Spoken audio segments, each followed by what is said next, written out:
শক্তি কমাতে ও তাদের প্রতিভাকে তুলে ধরতে ছোটদের আবৃত্তি প্রশিক্ষণ কেন্দ্র মানুষের কবিতা ক্লাস।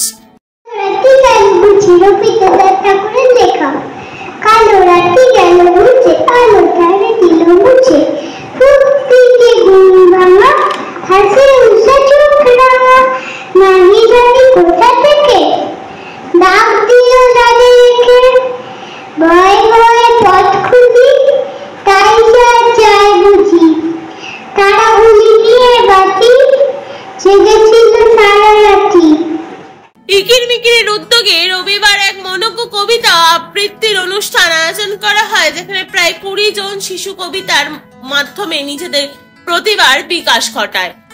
এদিন অনুষ্ঠানের প্রধান অতিথি হিসেবে উপস্থিত ছিলেন অভিনেতা বিমান ঘোষ, বাচিক শিল্পী রীনা দত্ত, সঙ্গীত শিল্পী শিপ্রা রায়, কবি ও সংখ্যাত তত্ত্ববিদ ডক্টর সুজিত রায় সহ অন্যান্যরা। এদিন ছোটদের হাতে সার্টিফিকেট ও মেমেন্টো দিয়ে তাদের উৎসাহ প্রদান করা হয়।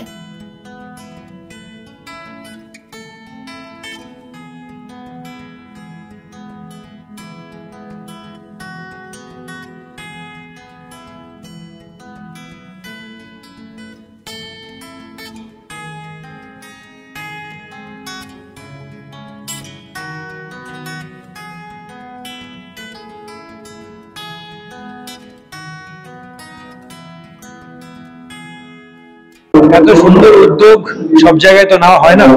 সবসময় দেখেছি যে এই মানে কবিতার ক্লাস হিসাবে আমি ইউনিক একটা প্রোগ্রামে আসতে পেরে খুবই খুশি এবং ওই মানুষটাকে থ্যাংক ইউ জানাতে চাই।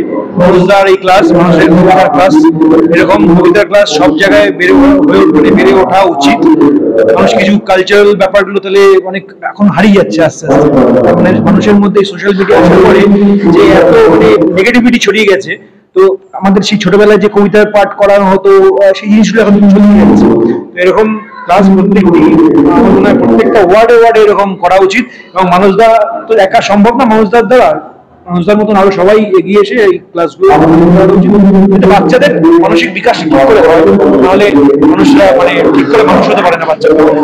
বাচ্চাদের মধ্যে প্রতিভা সবসময় থাকে, কিন্তু এবার অনেক সময় তাদের মঞ্চ, আমাদের ছোটবেলায় অনেক অনুষ্ঠান হতো, রবীন্দ্র জয়ন্তী এটা ওটা বিভিন্ন পাড়ায়, সেগুলো কমে আসছে। সেগুলো চেষ্টা করেছি যতটা, খুব ছোট অনুষ্ঠান, কিন্তু বাচ্চারা যেখানে থাকে ওদের মহিমাতেই অনেকটা বড় হয়ে যায়।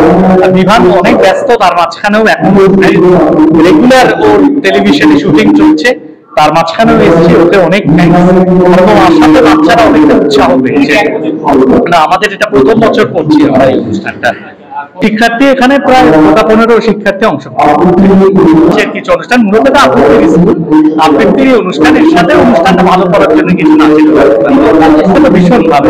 আমরা খুবই কাছাকাছি বাড়ি আমাদের, এই প্রোগ্রাম শুরু করেছে, এই অনুষ্ঠান প্রত্যেক বছর সঙ্গে আছি। আমাদের সাথে যোগাযোগ তো এমনি করাই যেতে পারে, তোমাদের মাধ্যমে যোগাযোগ করতে পারে, তোমাদের ভিডিও বা ইত্যাদি। 9830491206।